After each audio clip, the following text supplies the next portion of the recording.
begin the function with a prayer and then the ceremonial lighting of the lamp. May I request you all to stand for the prayer. I invite Meghna and Subhash and Megha Rose from SCMS for the prayer song.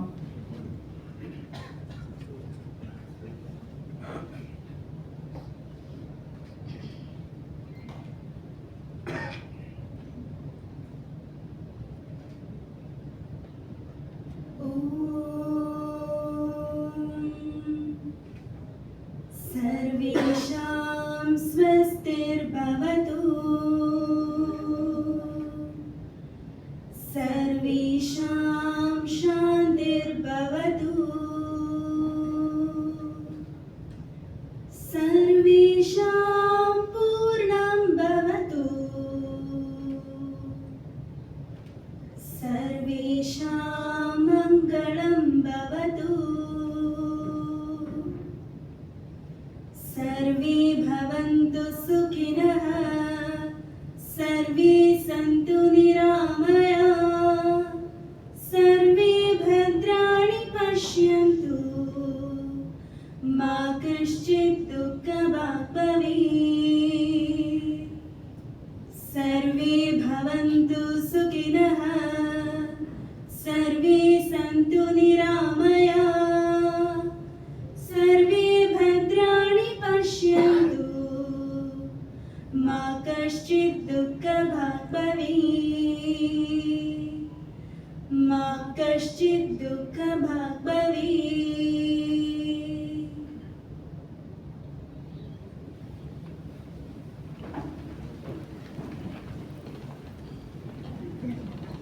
Thank you. Without much more ado, I would like to invite our distinguished guest, Chief Guest, onto stage. May I request the KMA heads to please accompany our Chief Guests and then take them onto the dais. Mr. A. Balakrishnan, the President of KMA, may I request you to escort the Chief Secretary, Government of Kerala, Dr. V. Venu, IAS, on stage. We would love to have Mr. Dilip Narayanan, Honorary Secretary of KMA.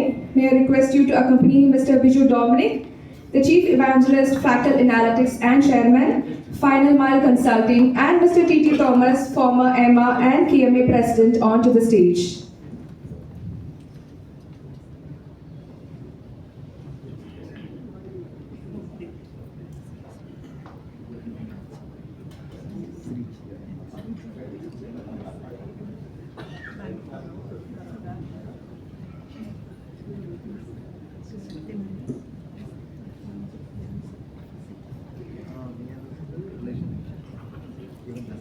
Can I request you all to rise for a 1-minute silent prayer for our former Chief Minister of Kerala, late Mr. Oommen Chandy.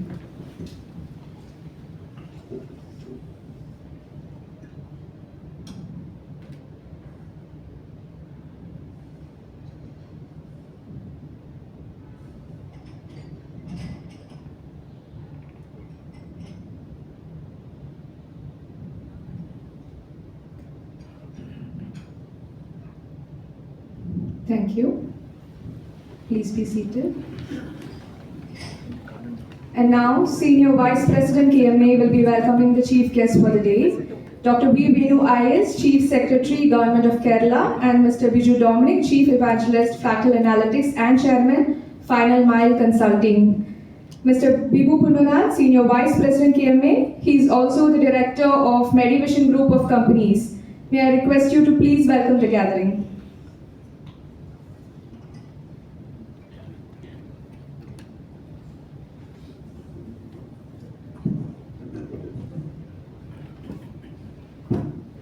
A warm good evening to one and all. Friends, as we all know, the last year was indeed eventful with lots of activities under the able leadership of President Nirmala Lilly. Despite the many challenges that we had at KMA, and yet today is a very special day for all of us at KMA as we mark the beginning of another wonderful year of managerial activities. It is even more special to me as one of my closest friends, Mr. A. Balakrishnan, or ABK as we call him, a thorough manager and executive director of the Govt Group, takes over as the 66th president of our prestigious organization. What a privilege for us to have the Chief Secretary of Kerala, or rather the CEO of Kerala in management terms, Mr. Venu, Dr. V. Venu IAS, who is here to inaugurate the activities of this year. Thank you, sir, for accepting our invitation and being with us this evening, despite your busy schedule. A warm welcome to you, sir, and I request our Honorary Treasurer, Mr. Algiers Khalid. We also have Mr. Biju, Dominic, Chief Evangelist, Fractal and Analytics and Chairman, FinalMile Consulting with us, who will be delivering the keynote address. We welcome you, sir. I request Past President Nirmala to kindly welcome him with the bouquet.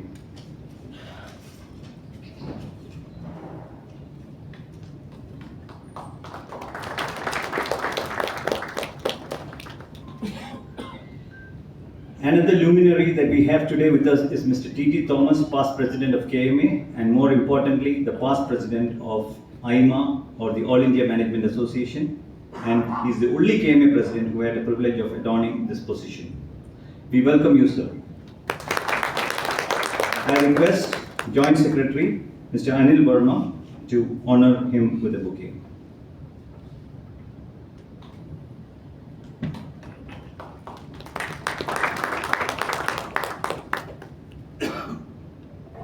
May I also welcome all the past presidents of KMA, the management committee members, invited guests, friends from the media, and all my fellow members of KMA to this function. And let me not forget, as custom demands, to also welcome our new president, Mr. A. Balakrishnan, and secretary, Mr. Dilip Narayan.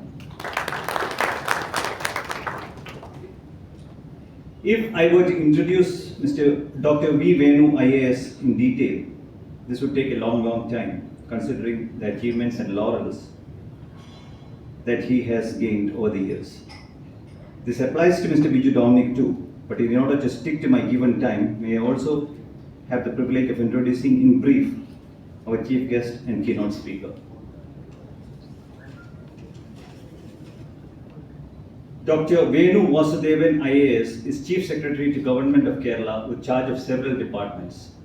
Dr. Venu joined the Indian Administrative Service in 1990 and has served the Government of India and the Government of Kerala in various capacities.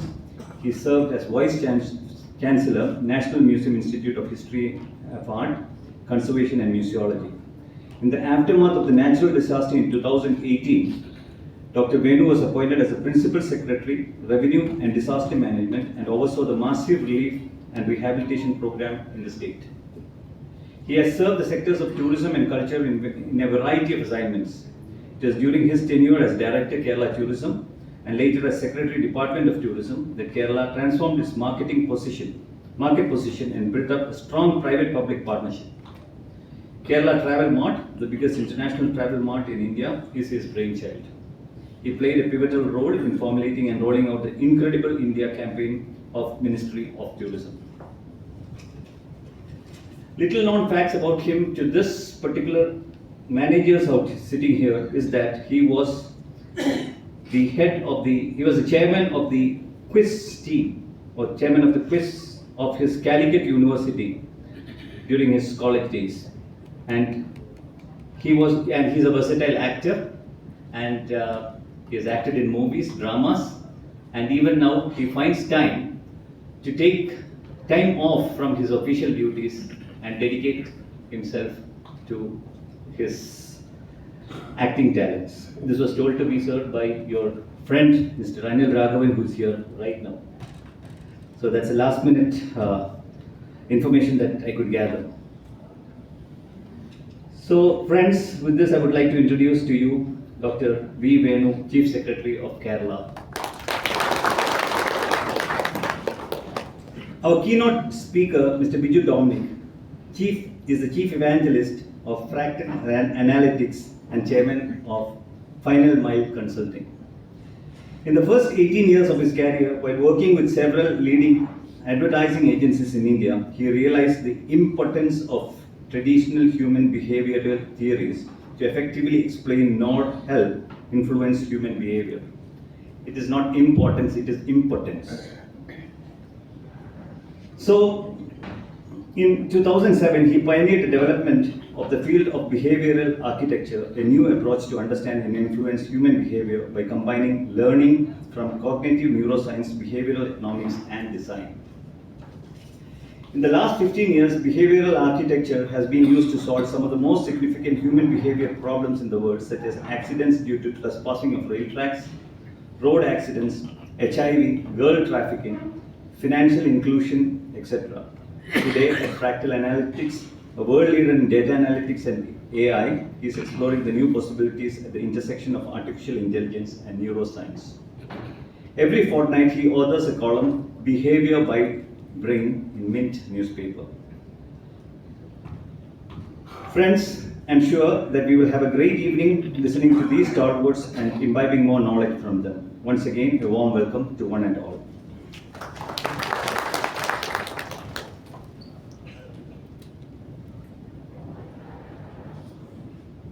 Thank you very much.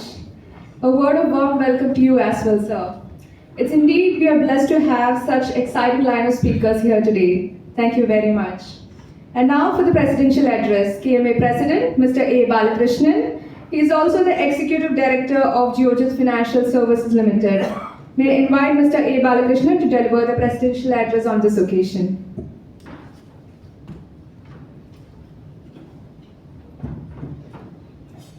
Chief guest of the day, Dr. V. Venu IAS, and keynote speaker, Mr. Biju Dominic, Chief Evangelist, Officer of Fractal Analytics, Senior Vice President, Mr. Dibu Punuran, our Vice President, Mr. Hari Kumar, Honorary Secretary, Mr. Dilip Narayan, Managing Committee members, Honorable members of KMA, industry leaders. Very good evening to you. This is the 66th year of Kerala Management Association. I am not sure whether I am eligible. When you see the list of the presidents, past presidents, most of them are very eminent, knowledgeable, skillful people. They were comparing to that. I am not into that category. Please pardon for that. Next is this KMA inauguration event. I have been attending, I think this is the 7th year I am attending this particular program of inaugurating one year's activity, which is, I think, by heart. Now we will have convention, we will have digital summit, we have lecture series, we have panel discussion, and that is traditional method of KMA. This year we would like to make a small change in that. We will have all those things, but we will dilute certain things and add a little more. One important thing happening all over the world, especially in our country, is actually shortage of skill. As per the skill report of 2022, we have as of now shortage of 15 crores of different type of skill. Though it is actually that 50% of our population is below 25 years, we still have a problem of skill. And we have projected a wonderful growth rate. In order to achieve that growth, our business, industries, everything has to grow at a different pace. What exactly we need is two things. One is accelerated technology implementation. Second is to manage that show a wonderful skilled people. If you go back to again the skill report, if 2022 published by various agencies, there is another problem which we are seeing. For example, employability. This employability is coming down in certain areas. Interestingly, one particular area where I am also involved, which is IT, EMCA past students 2016, 49% were employable in 2016. In 2022, it has come down to 29%. Similarly, for certain areas, BTech, etc., MBA students, that is also from 46 to 40%. So it is not increasing in certain areas, it is coming down. Interestingly, in art, in certain other areas, it is going up. It has, but overall, it is less than 50%. So with that rate, if we produce people then the growth will be in trouble. So therefore, KMA, though it is a very small organization when compared to the Indian landscape of the requirement, what we are trying to do is associate with institutions, national and international, and develop MEP and FDP. So that will be the focus of this year. We are already in discussion. We almost reached MOU. Otherwise, I would have announced this program today itself. So we will have different institutions for various type of skill development. That will be the key program for this year. Second is actually last year our dynamic president started a program called Campus to Corporate, C2C. That also we did for 30-40 people, students. That is something we would like to increase to 100 students at least this year. Another thing is 4 years back when Dinesh Thambi was president, introduced the scholarship for higher education, and that also we are going to double it. And details of the program our secretary will announce today. I am not going to elaborate on this now. So there will be a change in our methodology, the working style of KMA. That is what we would like to announce today. Another point is we normally get support from certain pockets. So we would like to have support from across the industry in which we are providing services. The previous presidents were very good in collecting resources for KMS functioning. I am not. So I would, I am not. So I just send a mail, please support me. That is all from my side. Actually, we are here to hear from eminent personalities, and Chief Secretary has limited time, and also he agreed. He just took over this particular wonderful function, and on a Saturday evening he agreed to come over here. Thank you very much, sir, and thank you, Mr. Biju Dominic. Also, it is a last-minute call, and he also agreed. Thank you very much. And over to you, please. Thank you, Balakrishnan sir. I'm sure we're going to have an exciting line of activities and trainings this year. And now for the lighting of the lamp, I would like to request our chief guest, Dr. Venu IAS, Mr. Biju Dominic, Mr. T.T. Thomas, along with the executive committee members, Mr. A. Balakrishnan, Mr. Bibu Punuran, Mr. K. Harikumar, Mr. Dilip Narayanan, Mr. K. Anil Verma, Mr. Algiers Khalid, and Dr. Nirmala Lilly to join in lighting the lamp.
gentlemen to take the seats.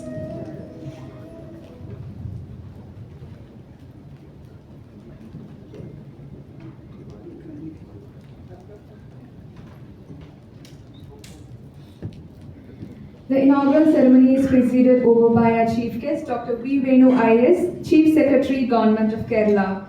It is a privilege for me to introduce and invite him to the dais for the inaugural address. So please.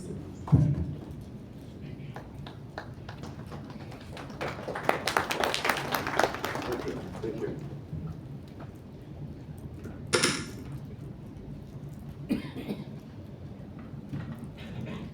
President of today's function and President of KMA, Mr. Balakrishnan. Mr. Biju Dominic, Keynote Speaker.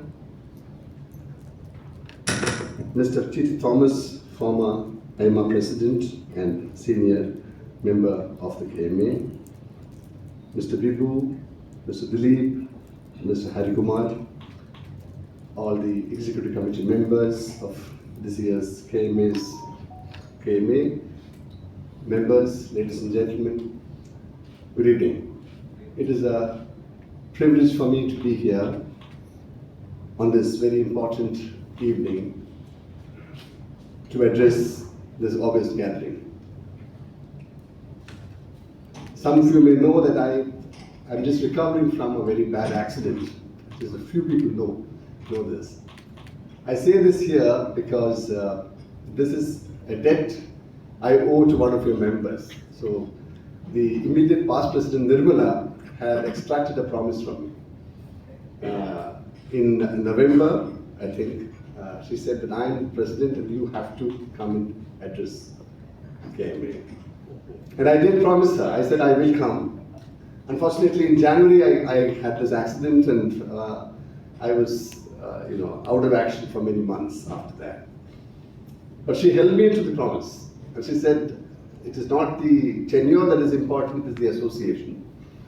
And so I insist that you come and address KMA as early as you can.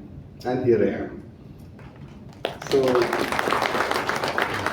the other special thing about today's evening is that this is the first public function I'm attending after I've taken over as Chief Secretary. I haven't had a chance to speak to anybody in Trivandrum also. I went for a book release and had a brief discussion there, but a formal address before a gathering, this is the first. So it is a very, very happy moment for me and to be addressing all of you in this venerable and respected institution of the Kerala Management Association makes it doubly sweet for me. I have been wondering about what to speak to this body. One of the things which I've been thinking about, which may be of interest to you, is that since I have worked a long time in tourism, some of you would think that since Kerala's in the economy of Kerala, tourism is very important. I would like to speak about tourism. Now, speaking about tourism is a no-brainer for me. I don't need to think about it because for the last 28 years, it's been my privilege to serve the tourism sector in various capacities, not only in Kerala but also at the national level and representing the country at international fora as well. So for a change, I will not talk about tourism. And that is something which makes it a little difficult for me. Now, in my new capacity as Chief Secretary, it is my responsibility and privilege to lead the state civil service and to take and to probably do my best to see how the government's agenda can be taken forward. Now, we might have different opinions about the government's agenda, but I'm sure all of us agree that the state, the progress, the rate of progress of Kerala can do with some improvement. we may differ about the way to get there, but we all think that we have the potential, we have the strength, we have the resources to be far above than where we are at the moment. And I heard with great interest about how KMA is thinking about skilling and focusing on skilling as one of the key activity areas. There is an old joke about institutions like this when President said that we would have panel discussions and then a conference and then a workshop or whatever. Normally what happens is that one president does A, B, C, and the second president comes and does it. C, B, and A, and says that I've done something new. It is very refreshing that Mr. Balakrishnan thinks that he can tweak the whole thing and introduce new elements which will be of interest to managers and is of great importance to the state. I would like to talk about Kerala, or rather, the reinvention of Kerala. Why do I say reinvention of Kerala? It is because I believe that when I say we, it's not the government. We Keralites have fallen into a rather comfortable rut. If you look at the numbers, we're doing fairly well. Under any index you take, Kerala is doing fairly well. It's not doing the best, we're probably not the best, but we're not too bad either. And we have a lot of historical advantages. So those advantages we tend to keep fronting whenever the occasion arises. We will talk about education, we'll talk about literacy, we'll talk about this, that, and the other. And it's also a matter of pride for all of us that if you look at a composite calculation, composite indexes, we try to do very well. The best example, and it's a very proud thing for all of us, Malayalis and Keralites, that the SDG index, which is universally recognized as the most representative and the most respected composite index in the world. The SDG index, we have consistently topped the country. But I believe that is actually diverting our attention from what I believe what could be achieved. And that is why I've always said that we need to keep reinventing ourselves. I know I did promise that I won't talk about tourism, but allow me one small exception here. In tourism, if we have done very well, it is because we have reinvented ourselves without being very aware of it. There have been 2 or maybe 3 reinventions that have happened. These have been silent and slow, but the reinventions have really established us over and over again in the national and international markets. I will not go too much there because that will sort of drag me away from my main point.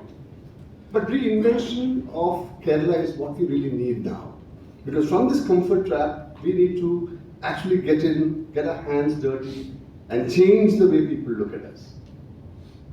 And for that we need several things. But to give you an example of how reinvention can and should work, let me for a moment talk about the new policy which some states have already approved.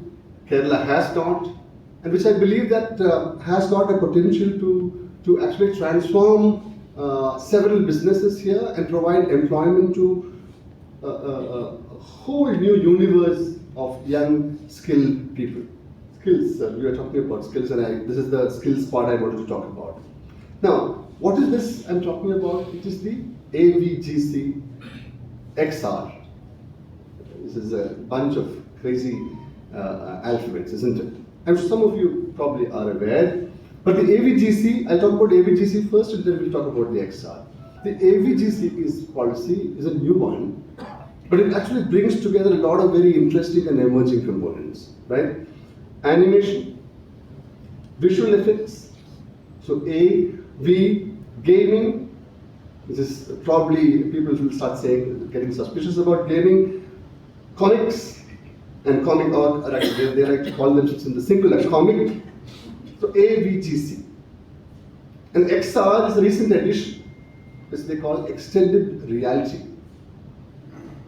So the AVGC XR policy and the AVGC XR industry, the sector, is a recent entrant into the IT, ITES and similar sectors that we are already doing very well.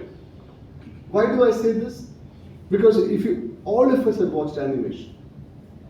All of us have watched beautiful movies like Avatar or fully animated movies. I must confess, I am a complete nutcase when it comes to animation and when it comes to VFX, all these visual effects, they attract me. Look at Bahubali, what Bahubali did. Look at RRR. Now, each of these movies, as I said, is the result of the work of thousands of very, very skilled people. And it will be surprising that each of these movies that I talked about, the international, the ones, the Hollywood movies, each of them has at least a small component where Indians have worked with it. We don't watch credits too much, yeah. But it's interesting if you go back and the next time you watch an animation movie or an animation heavy normal movie, the credit lines will be very, very long because they will acknowledge every person who's worked on these movies. And if you have the patience to go through that, you will see that a large number of names would be Indian. This is what is opening up. And how good are Indians in this? Every major house, which specializes in animation, in visual effects, in cutting-edge technologies which are used in the entertainment industry, everyone has opened their offices in India. And all of this has happened in the last 5 years, right? In the last 5 years, you probably have about 50,000 jobs that are created. Perhaps the number is more close to 100,000. There is an evangelist who has been going to state and talking about creating policy, enabling policy environments. His name is Ashish, he's a friend of mine. He works out of Pune.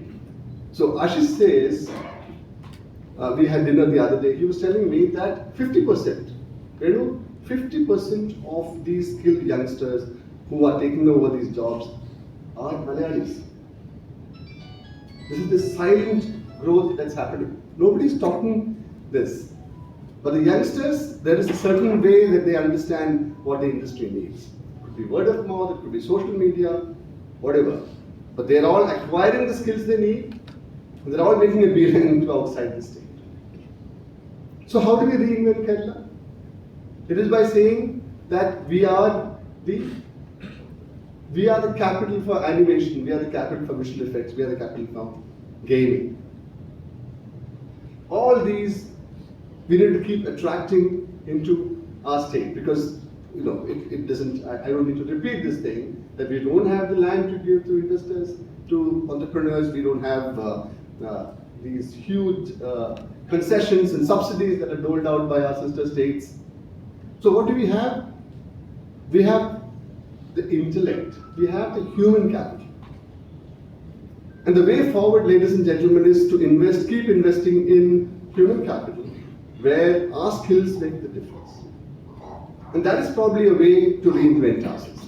We all agree that we will get only a very small slice of the IT pie and ITES pie.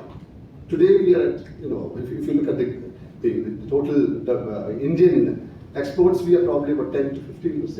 And I'm sure while we are registering a growth there, but I can't see ourselves overtaking Tamil Nadu, for instance, which is the leader, or Telangana. But here's an emerging technology which is heavy, which is very much invested into human capital. So the reinvention of Kerala will be through emerging technologies, will be through emerging areas of growth, and to get there, there are certain things that we need to do, in my view. And there I think the state government will have to play a big role. I believe that our higher education system needs very rapid and extremely transformative kind of change. Our higher education is turning out mediocre youngsters who are not employable, underemployed. These numbers are not very scary for me. You were saying about 50%. I believe that 50% of engineers which are turned out by our factories probably don't even know how to write a full sentence. This is my feeling. I'll be very happy to be proved wrong, but unfortunately that is the situation. So the numbers of engineers that are turned out of very poor quality does not need to bother us. What we should be bothered about is that if it is 30% or 40% of our young graduates, brilliant graduates who come from fairly good institutions with a good education, are they good enough? Do they have the skills that will make them employable in these cutting edge areas? Are they innovative? Will they think on their feet? I do not think that our system is nimble enough, is quick enough to understand these things, and we have not changed. Particularly our technical education system. The less said, the better about the classical education also. Our universities have failed our students. Our universities have not kept pace, and it is run by a group of people who don't even understand where the world is going. We have permeated every institution with a lot of political inputs who really don't understand what their responsibilities are. But we can change. We can reinvent our education. I see this as an opportunity. And if you have followed this present government's philosophy, this government has said that we will convert ourselves into a knowledge economy. Now, it's easier said than done, but knowledge economy, when a government says that this is one of our stated objectives, that gives people like me a lot of hope. Because to get to the knowledge economy that we need, we'll need transformational changes in several areas which have remained moribund, which have remained stagnant, which have dragged us back, like higher education. I believe that there is a lot of potential for private investments in the higher education sector, and sooner rather than later, the doors are going to open, ladies and gentlemen. We will soon be finding major policy shifts that will be welcome news for anybody who thinks that the higher education system needs to be corrected, to evolve, to adapt, and to innovate. When that comes, will we be ready? That's a question I want to leave with you. Are we all ready to reinvent ourselves, to use these opportunities, create institutions of higher education which are of top quality, which can compete with the others and ensure several things for us? Can we have higher education institutions that will ensure that our boys and girls don't leave the state searching for that new courses which are not available in the state? Can we ensure that such people, when they graduate, find employment in our state? Can we ensure that we have the nimble, clever, flexible systems that are available for higher education elsewhere in the world? You can quit after a year, keep your credit, work for some time, come back. If you don't want to do this 3-year degrees are a thing of the past. You know, how soon can we move into a 4-year degree program? There are a lot of exciting things that are being thought about. So, when you talk about reinventing Kerala, I think the first reinvention will happen in terms of higher education. Because without that, there is no foundation. The second part will be entrepreneurship. So, education followed by entrepreneurship. Now, most of you will have not too flattering stories about how the state and certain elements in the state have engaged with the industry. But can't you see the change happening? I can. I believe that entrepreneurship will be respected more and more. The language that this government and the people that comprise this government speak is very different from the language that was spoken 10 years ago. So this is a government that understands business. They are not totally comfortable with business, I will grant you that. But it understands business and it understands the fact that entrepreneurship is the only way to create wealth, to provide employment, and to push the economy forward. So I think there will be a lot of stuff happening at that point. I'm not very sure how many people know this, but in the last 3 years, if you look at the efforts the state government has taken in the area of ease of doing business, it is nothing short. There is no other word that it could be called a paradigm shift. Hundreds of procedures have been dismantled, barriers have been dismantled, rules have been dismantled, procedures have been eased. Over the last 2 years, 3 years perhaps, we've had meeting after meeting where I have sat through these meetings. Lists will be presented saying that these rules must go, these laws must go. This is how people are being bothered, people are being troubled by these procedures. So the next is entrepreneurship and ease of doing business. So I think the ground is being laid for this great leap forward, for the reinvention of how the state sees entrepreneurship. And lastly, I think the word I will use is excellence. From benchmarking ourselves here and there and saying we are better than Bihar or Madhya Pradesh, we need to benchmark ourselves with the best in the world. Which means our innovation, our technological parameters, our institutions would have to compare themselves with the best institutions in the world. We need to talk their language. Let me give you 2 examples. Graphene, a new word, isn't it? But before even the industry is talking about graphene, the government has started talking about graphene. And in 10 years' time, graphene will be a word that will be very familiar to the next group of people who will be sitting here in the KMA. How about hydrogen? Another word which has assumed a very different dimension these days.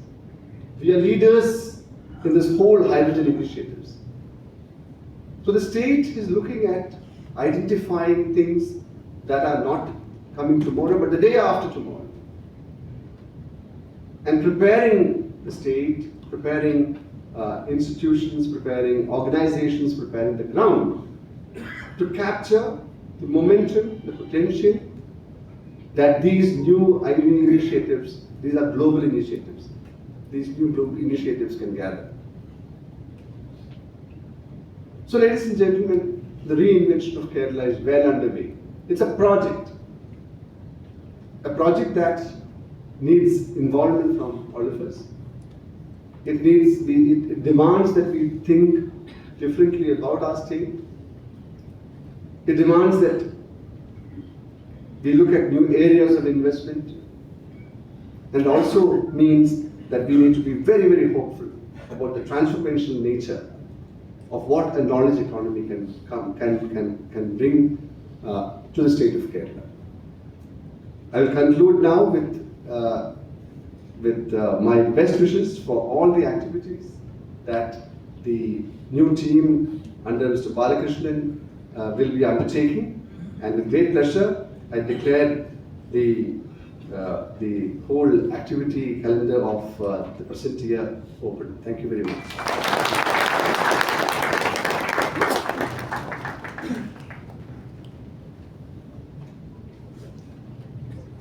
Thank you very much, sir. It was nice to hear you say about reinvent Kerala through emerging technologies. And I'm sure KMA will play its part through trainings and skill development. Now it's time to present the activity calendar for the year. Mr. Dilip Narayanan, Honorary Secretary, KMA. He's also the founder and Managing Director, Organic BPS Private Limited. So I request you to please come forward and present the activity calendar for the year.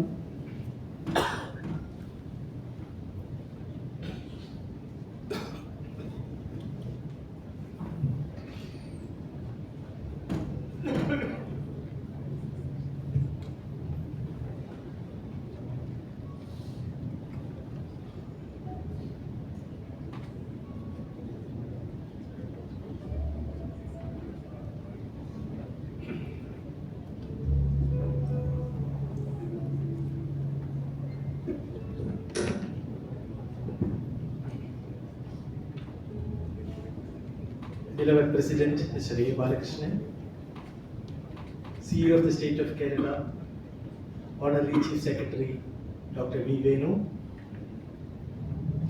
India's pioneering behavior architect Mr. Biju Dominic, the lone Keralite who became the IMA President Mr. D.T. Thomas, galaxy of past presidents, my fellow managing committee members, the cross-section of the business landscape of Kerala, my dear friends. Good evening, ladies and gentlemen. Before I begin my pleasant task of taking you through the activity calendar for the year 23-24, let me extend my heartfelt appreciation to the previous managing committee. I salute the determination, perseverance, and the fighting spirit displayed by the immediate past president, Dr. Nirmala, in steering us through a roller coaster year. On a lighter note, there are rumors in hushed tones that Nirmala was the only male member in the MC. I would be remiss not to mention the remarkable contributions of my esteemed predecessor, Mr. Algiers Khalid. But I am slightly frustrated today with him because his exceptional dedication and efforts, he has raised the bar of secretaryship so high, making it very challenging for lesser mortals like me. On this happy occasion of the inaugural event of the year, let me congratulate our newly elected President, Mr. A. Balakrishnan. Your leadership is bringing a renewed sense of optimism and excitement for the future of KMA. Dear ABK, I wish you all the very best for a great year ahead. Congratulations to the new managing committee, a distinguished team of 24 seasoned leaders from diverse domains. I will quickly read out the names and I request the MC members to rise and get recognized. Mr. Algiers Khalid, Poet International, Dr. Anil Joseph, Seacons, Mr. Anil K. Menon, GAC Shipping, Mr. Anil Verma, Verma Homes, Mr. Biju Manipol, Indway Furniture, Mr. B. Balagopal, formerly SBI, Mr. A. Balakrishnan, Geojit Financial Services, Mr. Vibhu Punnuran, Medivision Group of Companies, Mr. Deepak Kaswani, Lakshman Das and Sons, Mr. Dilip Narayanan, Organic BPS, Mr. K. Harikumar, Travancore Cochin Chemicals and Malabar Cements, Mr. Johnson Matthew, EVM Motors, Mr. Jose P. Philip, Past President, Mr. C.S. Karta, Karta Shipping Solutions, Mr. Kishore Rumta, FACT Limited, Mr. A.C.K. Nair, Electricity Ombudsman, Dr. Nirmala Lilly, Infinity Hospitality Services, Mr. Ramesh Nair, Aptive Connections, Dr. P. Ravindranath, Past President, C.A. Satyanarayanan, Past President, Mr. Sujata Madhav Chandran, Tata Consultancy Services, Mr. Sunil Balakrishnan, UST, Mr. Sushant Kuruntil, Infoparks Kerala, Mr. Venkataraman Anand, Harrison Malayalam Limited. Thank you. Before I share the calendar, let me state, out of abundant caution, this is only a proposed schedule. The dates and programs mentioned in this calendar are subject to change. KMA's activities are focused on the development and nurturing of management expertise. We cater to the upskilling requirements of corporates, professionals, and students alike. Through meticulously designed programs, we aim to empower our diverse community with the skills and strategies needed to excel in their respective fields. President ABK has given an inspiring theme for this year: Mastery Matters, Fostering Management Excellence. This umbrella theme weaves its magic through every initiative and program, unlocking the boundless potential. Just as a garden thrives under the nurturing hands of a seasoned gardener, so does a business flourish under the care of a skilled manager. Let us sow the seeds of knowledge, cultivate innovation, and watch our collective efforts blooms into a garden of success. Honorable Chief Secretary, we will take your advice on reinvention and we will help both in reinvention of managerial education as well as entrepreneurial success. We categorized the entire activities into 5 verticals: flagship events, regular programs, skill development, student chapters, and sporty events. Let's look at flagship events. Under the chair of Sujata Madhav's exceptional leadership, KMA proudly presents our first flagship event of the year, the Digital Summit, slated to be in September 2023. This conference brings together industry pioneers, tech enthusiasts, and thought leaders to explore the transformative power of digital technologies in the world of management. Perhaps your AVG, Venu could come in this as a separate track. Sujata can note that. Yeah, MSME is the backbone of the Indian economy, contribute over 30% of the GDP and employ nearly 110 million people. Under Chair Biju Manipur's guidance, we proudly present the MSME Summit in November 2023 in association with FISME. Let's pave the way for a resilient and inclusive economy, empowering small and medium enterprises. Next is the biggest. Anticipation reaches its peak as we proudly announce the most prestigious event on our calendar, the Annual Management Convention, a monumental 2-day event set to unfold in January 2024. Under the visionary leadership of Chair Biju Punnuran, Senior Vice President, this convention promises to transcend all expectations, elevating it to an extraordinary gathering of luminaries, corporate stalwarts, and thought leaders from around the world. Bibu's favorite catchphrase is, "Geography is history." So you can expect something beyond the borders this time.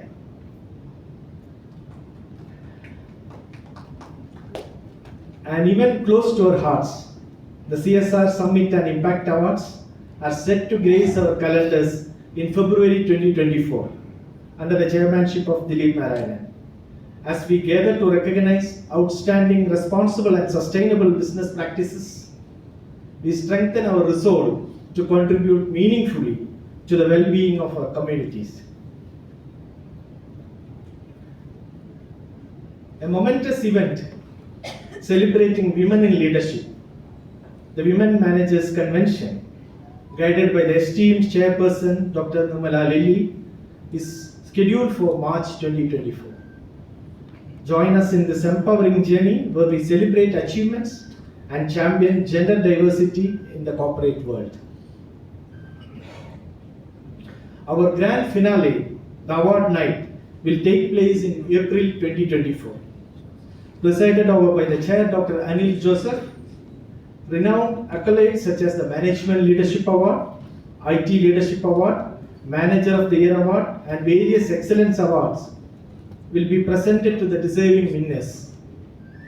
An independent committee for the selection of Management and IT Leadership Award will be set up as early in September 2023 and follow a stringent and judicious review process. Next is our regular evening programs. Our Vice President and Program Committee Chair, Mr. K. Harikumar, is going to organize 6 leader talk series, 4 storytelling sessions by successful entrepreneurs, and 3 panel discussions on contemporary topic.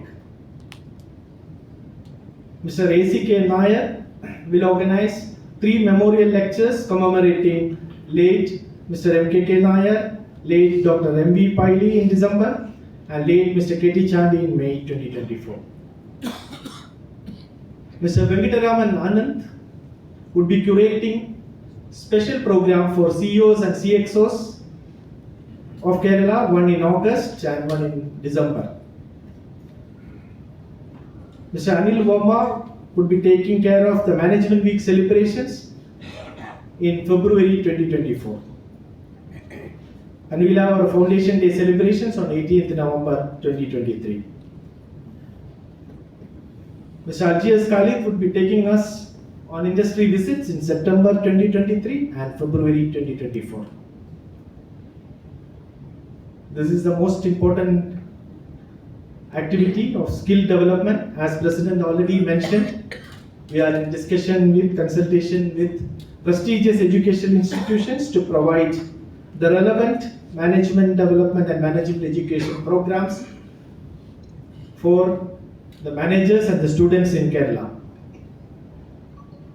The details will be informed to you as and when things are ready.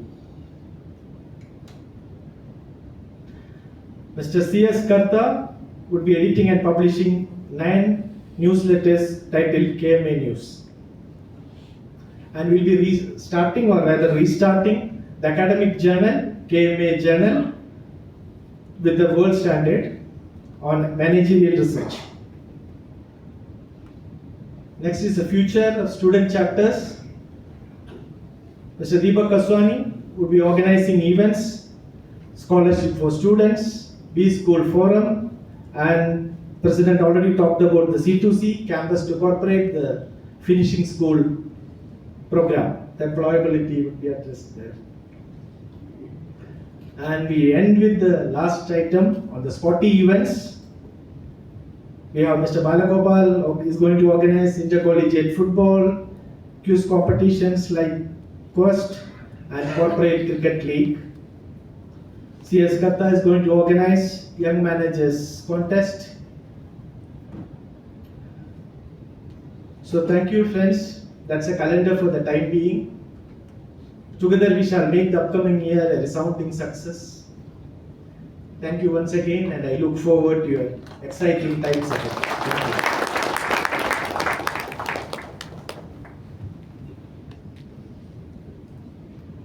Thank you. Thank you very much, sir. Now for the keynote address, we have with us the Chief Evangelist, Fractal Analytics, and Chairman, FinalMile Consulting, Mr. Biju Dominic. We are truly delighted to have you with us.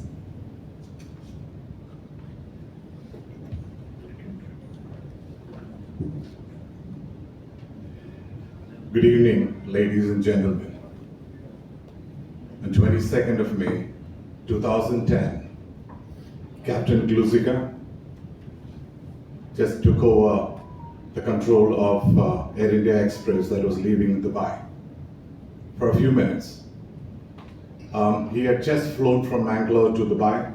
He just had 1.5 hours stopover there. Early morning of Dubai, he takes control. And as soon as he gets into the aircraft, he goes off to sleep, which he's allowed to. And the first officer, HS Aluwalia, takes control of the flight. and he gets into a deep sleep right through the flight from Dubai to Mangalore. Just 15 minutes before he was to land, he wakes up, and a horse has asked him, "Sir, will I have a coffee?" He says, "No." But why did he take over?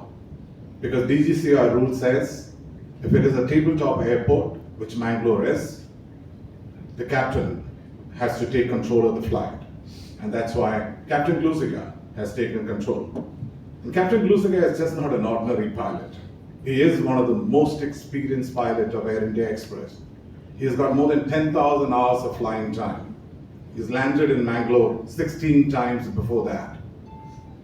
And just as he's about to land, just a minute before, 1, 2, 3, 4 times, he gets a feedback from the cockpit, "We're far too high, let's do a go round."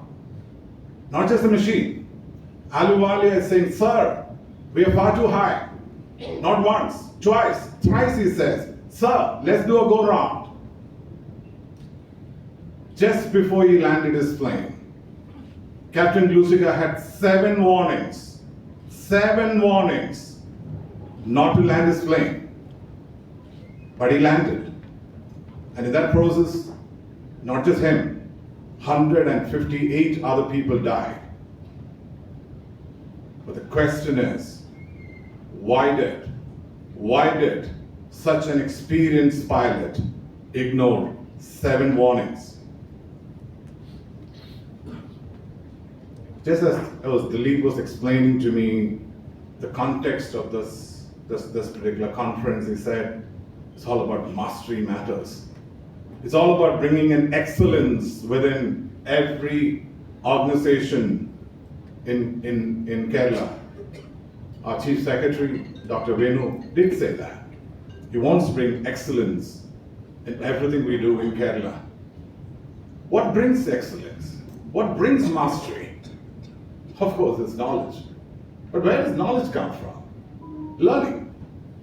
But where does learning come from? Where does learning come from? I was taking a session 14 years back at all the general managers of Indian Railways at their staff college in Baroda. As I finished my session, one of the general managers said, "Biju, I want to have a chat with you." I said, "Which zone do you represent?" He said, "Central Railway." "Oh, that's Mumbai. I'm there." So 2 days later, I went to his office, and he said, "Biju, 10 to 12 people die as they cross the railway tracks." And they die. I said, "Per month?" He says, "No." "Per week?" He says, "No. Per day, Biju." And that's the single largest cause of death in Mumbai city. But he asked me, "Biju, can you guys do something about it?" It took me 6 months, me and my team. We spent hundreds of hours on the railway tracks of Mumbai. The 56 kilometers from Churchgate to Kalyan. Almost every place where an accident has happened, hundreds and hundreds of them. I put my feet out there. I literally walked every meter of the 56 kilometers. But as I went to each of those accident spots, there's only one thing that came to my mind. Standing there, I could see, hey, I can see a train coming in from both sides for kilometers. So the question is, why? Why should someone get hit by a train that they can see coming in? One of the largest road builders that we were working with in India, we worked on several road projects across this country. One of them was a 400-kilometer stretch from Hanumangarh to Kishangarh in Rajasthan. 200 kilometers of that road stretch are all curvy roads, mountainous curvy roads. And as we took all the accident data, what we found is for every one accident that happens on those curvy roads, there were 4 to 5 times more accidents were happening on those straight 200-kilometer stretch. Obviously, the question is, why? Why do more accidents happen on the straight roads of our country? As I was trying to go deeper into those problems, I looked at those, how they're trying to solve it. Danger, do not cross the railway tracks. As if people didn't know that that train, if it hits, I won't die. Danger, accident spot ahead, drive slowly. In English, in a country where people speak in 18 languages.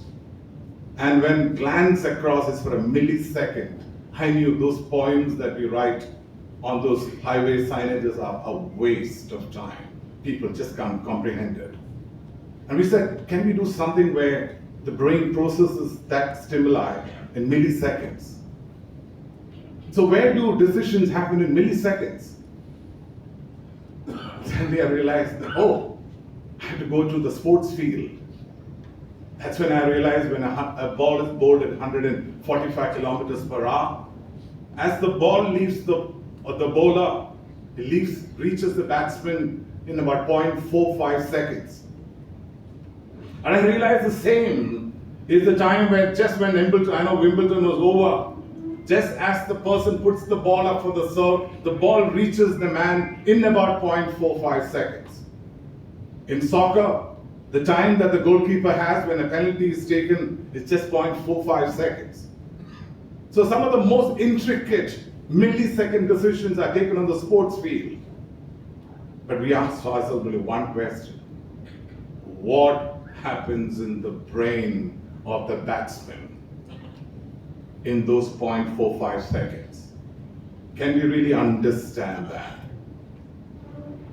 And as I try to understand that, and looking at the signage systems around and all that, I also realized all those signages are in singular. Just once, danger, that's it. But I grew up in Kerala, and I've heard it. Inkula, Inkula, Inkula, Sindabad. But I just looked at it, played it back again. They don't say it twice. They don't say it 4 times. They just say it 3 times. Why? Repetition, but just 3 times. Why?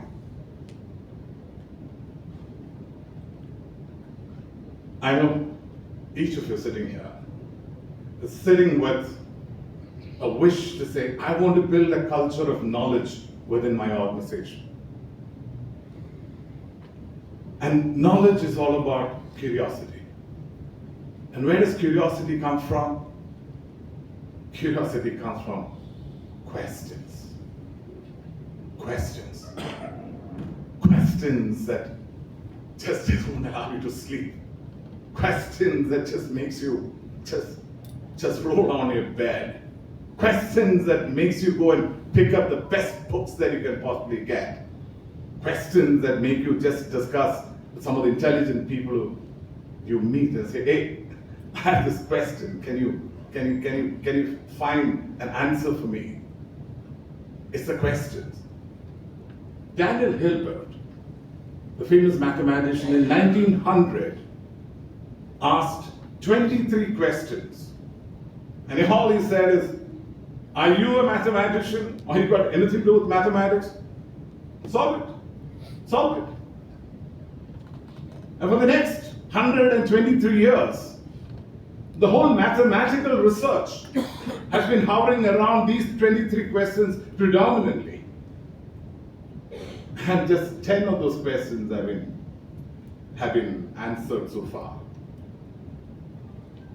And today, as each of you is sitting here, wanting to build a culture of learning within the organizations that you belong to, the question I would ask is, what are the questions you have? What are the questions you have? Print those questions and put it up as a plaque in your organization and tell every kid who walks into the organization, find an answer for that. Can you find an answer? That's a challenge we need to create. Each of those questions I asked took me and my team to heights which we have never seen. We redefined how communication should be by world standard. we created an organization that's ahead of the world. Just the question, why do people get hit by a train that they can see coming in?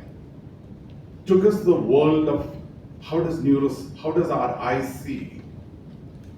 And then we came across this paper by Professor Lebowitz, and he said, our brain has a problem. It's got a deficiency. It can judge the speed of, say, small things like, rabbits and deers. And our forefathers judged it very well.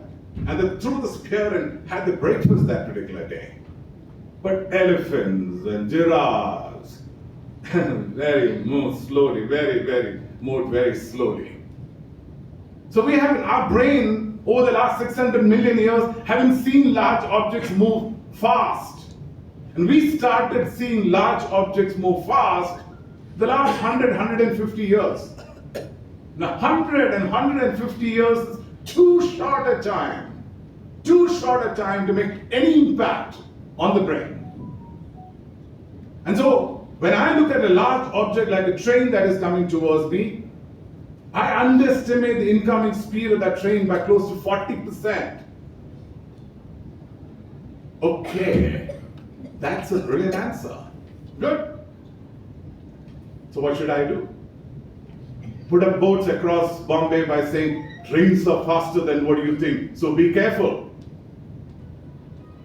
That's what the automotive industry has been doing it for years on the rear view mirror. Objects in the mirror are closer than what they appear. Has it ever appeared to you? Has it ever appeared to you closer? Then why did you put that message out there? Legal requirement. But it hasn't done anything to the behavior of the people. So we said, let's not do that. Trains are faster than what you think, sort of a poster across Mumbai. We went deeper. Into the functioning of the human brain. And we said, how does brain judge speed? Brain judges speed only if there is a reference point. There's no reference point as it happens when you're on a flight. We just can't judge the speed of that. Okay, that's a great insight, design insight. And I'll come to that, what our Chief Secretary was telling us about making Kerala the design capital of the world. And we said, then can I give a reference to these people on the railway tracks? Now, the places where people trespass is constant. As I said, we have spent thousands of hours and we know every bit of, you talk about the problems we studied. We studied the problem better than, like Indian Railways, anyone would say, we know the problem better than anyone. Or road accidents, for example. We know the problem much better than anyone else. So when people cross, that's a constant place. The direction of the train is also constant. So what we did was, few sleepers are left empty. The next 5 sleepers are painted in yellow color. The 15 are left empty. Next 5 are painted in yellow color. And then another 15 are left empty. The blocks will go to about 5. After that, the parallelism of parallel lines, there's no point in putting it. Now what happens is when the train comes from there, the speed at which these yellow lines disappear on the train becomes a reference for people. But how did we know that? Because we asked people what those yellow lines are for. They said, sir, marune, sir, I don't know, sir. Normally where we cross their road, in the roads they do it. They've drawn it somewhere there. We don't know. But we know it because we took up Vadala station because that was where the largest increase in accidents were happening. There was a 40% increase in Vadala station. 23 deaths, 17 deaths have gone to 23 deaths in 6 months. The next 6 months, we put it up, the death rate came down to 9. Railway people asked me at that point in time, Biju, will people get used to this? At that time, I didn't have an answer. And I said, sir, let's put it up for 6 more months. Next 6 months, it came down to 1. Now, this is a new design philosophy. Because one of the things the brain teaches you is the traditional belief we have about human behavior, that humans are conscious, rational, is fundamentally flawed. Of the 11 million bits of processing we have, 40 plus 30 plus 5 plus 1 plus 1, that's less than 100 bits is what works in conscious level. And today when you analyze the decision making in sports, analyze, or you just look at yourself. Where's the position of your leg? Where's the position of your tongue? Where's the position of your hand? Was it ever consciously thought through? None of it. It's the non-conscious that is driving what we are. And that is the efficiency of our brain. And understanding and creating a design process that is speaking to the non-conscious of this made us reduce trespassing deaths in Mumbai by 75%. And today it's a case study in Philip Kotler's book, Padala case study.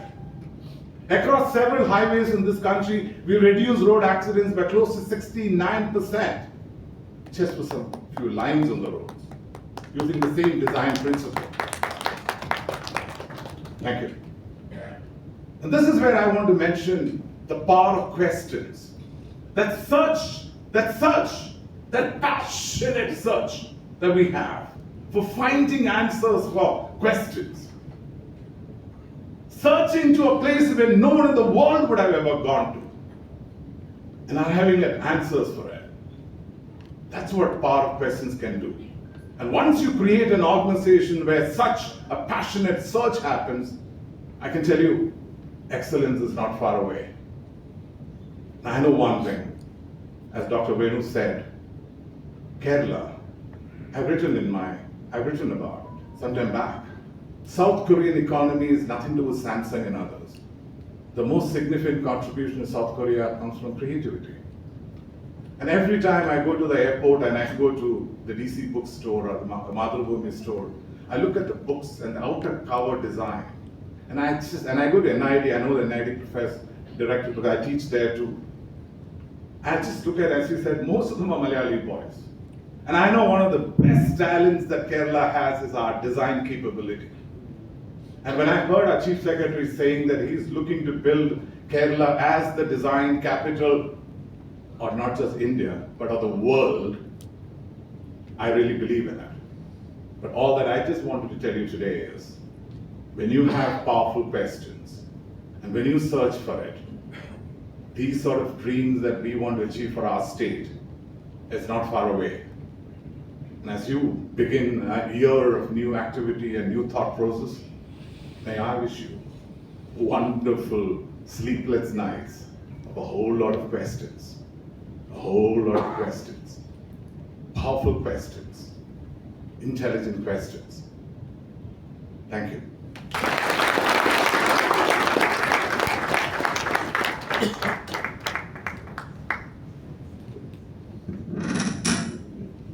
Thank you, sir. Thank you for those inspiring and powerful words.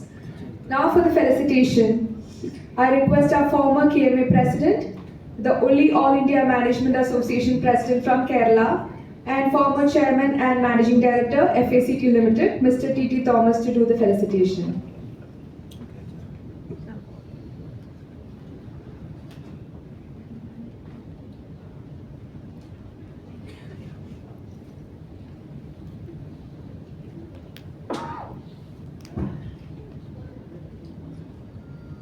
KMA President Mr. Balakrishna, Chief Guest Chief Secretary Dr. Venu, distinguished past presidents, members of KMA and invitees. We had a versatile person as our Chief Secretary. He is a doctor, a medical doctor, artist,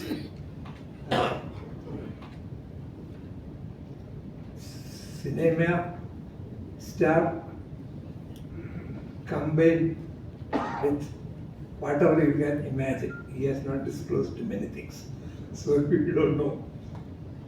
Anyway, I welcome him on my personal behalf to this inaugural function.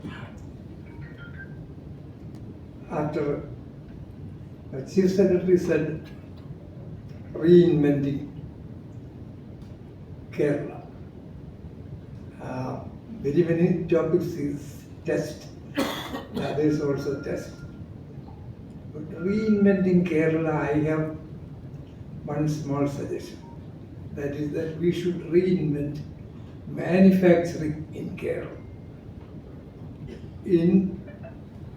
At the time of independence, we had a very thriving manufacturing industry in Kerala, in Travancore plus rest of it. Beginning with Pinnallur paper mills, Kundara ceramics, Sheshasai wire ropes, to Western India plywood in up north, contrast mills in Calicut and beyond.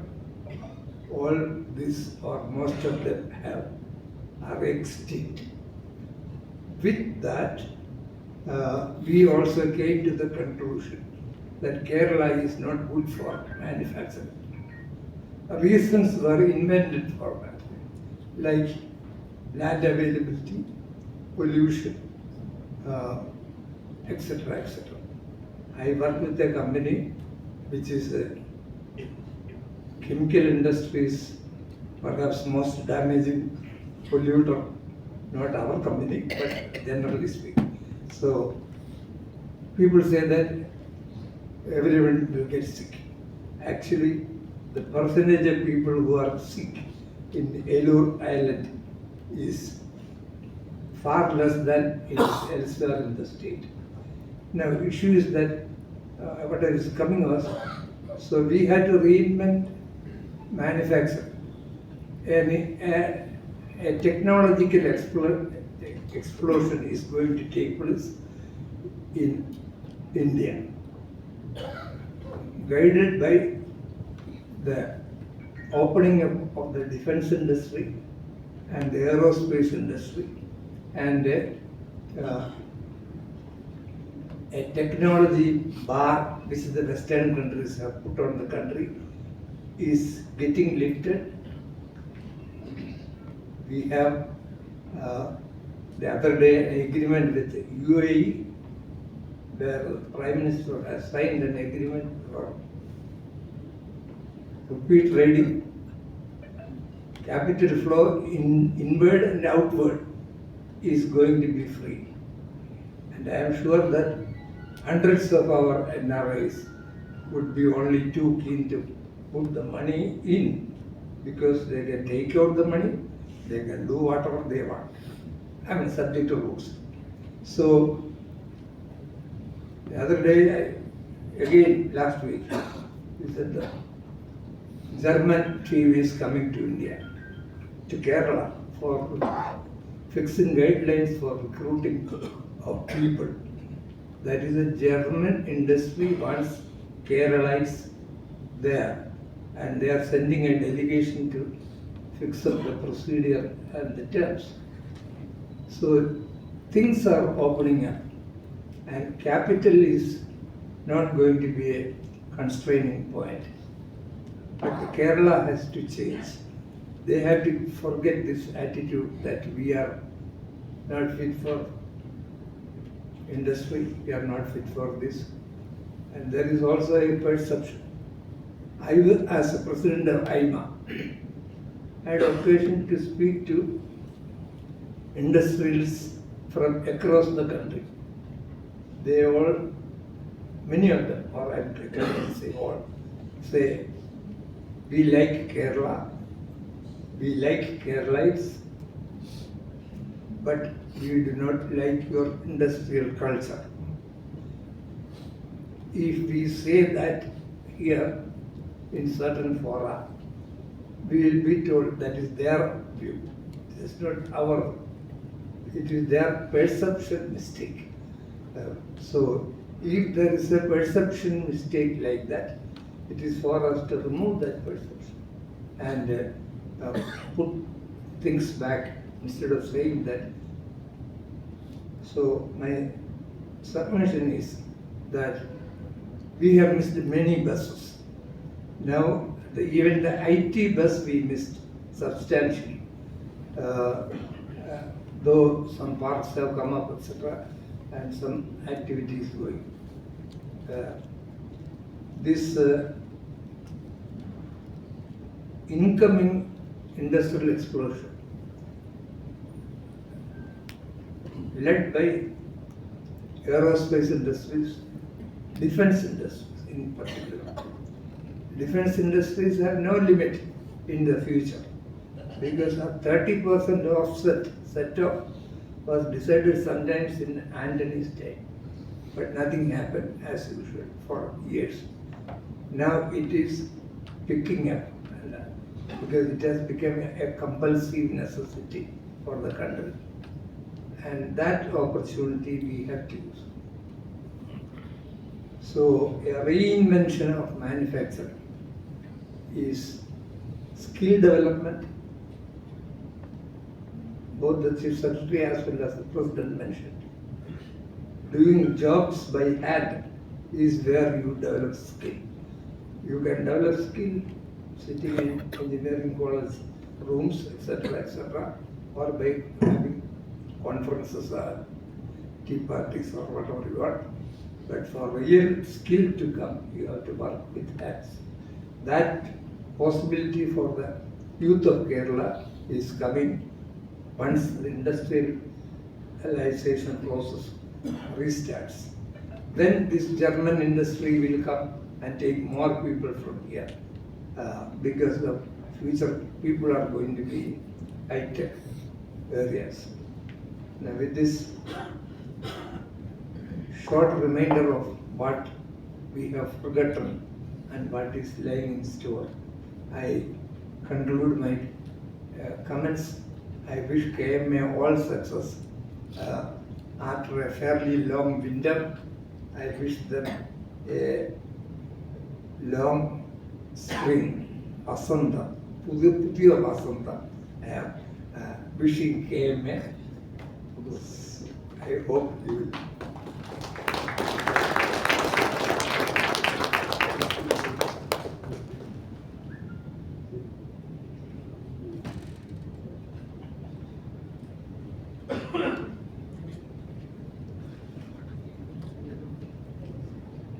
Thank you, sir. Thank you for those warm and affectionate words. It is now time to thank all our esteemed dignitaries who by their presence have made this a memorable event. I now request Mr. K. Harikumar, Vice President KMA. He is also the Managing Director Travancore, Cochin Chemicals Limited and Malabar Cements Limited, to come forward to deliver the vote of thanks.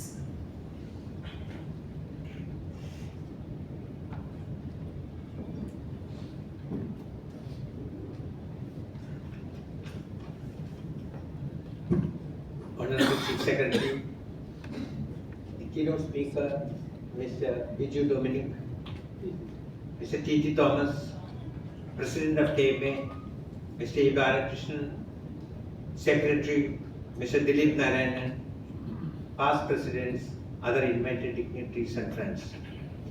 Before I get into my duty of accepting the vote of thanks, let me assure you that I won't be standing before you and the dinner for a long time.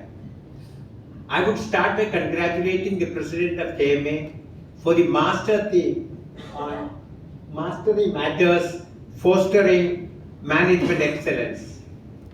And for this topic, which is going to be the theme for the current year program, we could not have got a better person than Dr. Venu, a medical doctor and the senior most bureaucrat in the state and the CEO of the state who has left an indelible mark in every position he has held. And here he was talking about how to accelerate the growth of Kerala.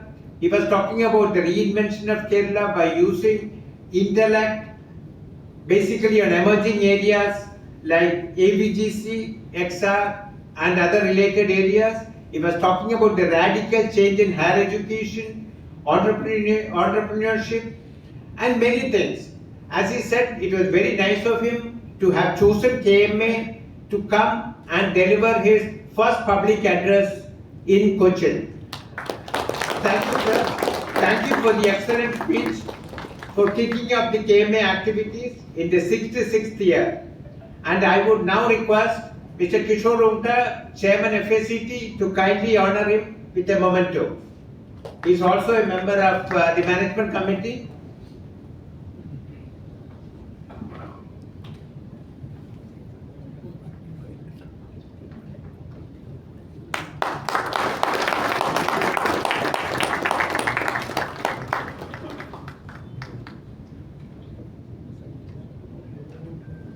Next is my turn to extend my vote of thanks to Mr. Biju Dominic, who calls himself the Chief Evangelist.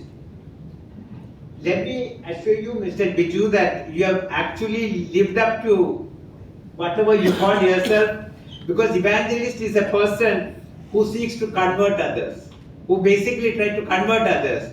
He has really lived up to that, and thank you for a wonderful speech wherein he was talking about the necessity to raise questions.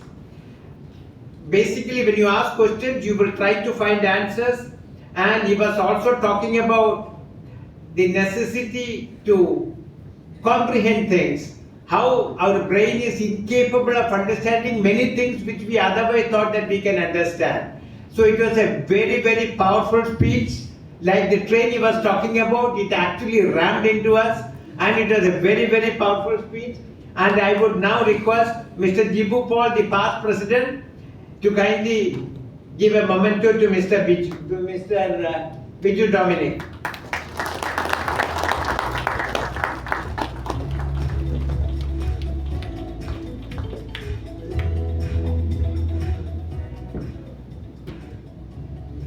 I would now love to express my vote of thanks to Mr. T.T. Thomas, the veteran management expert, and as described, the only person from Kerala who could don the position of IMA president.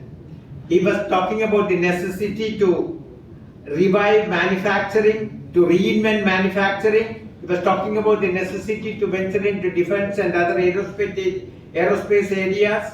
He was talking about bringing in a perception change, a cultural shift, so that Kerala gets the right prominence at manufacturing activities and industries, especially manufacturing industries, can be brought into Kerala. And thank you, sir. Thank you for a very, very passionate speech. And I would now request Mr. Vivek Krishna Govt to kindly hand over a memento to Mr. T.T. Thomas.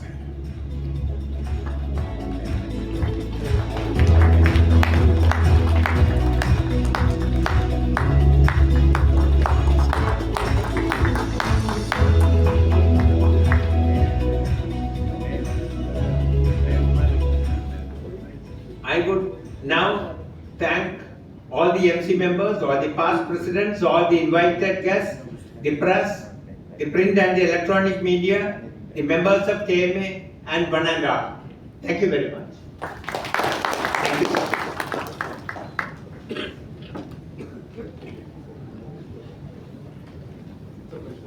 Thank you, sir. It was truly a blessed evening. And we thank all of you who have been here to be a part of this event. With the national anthem, we'll end this function. I request all of you to please rise for the same.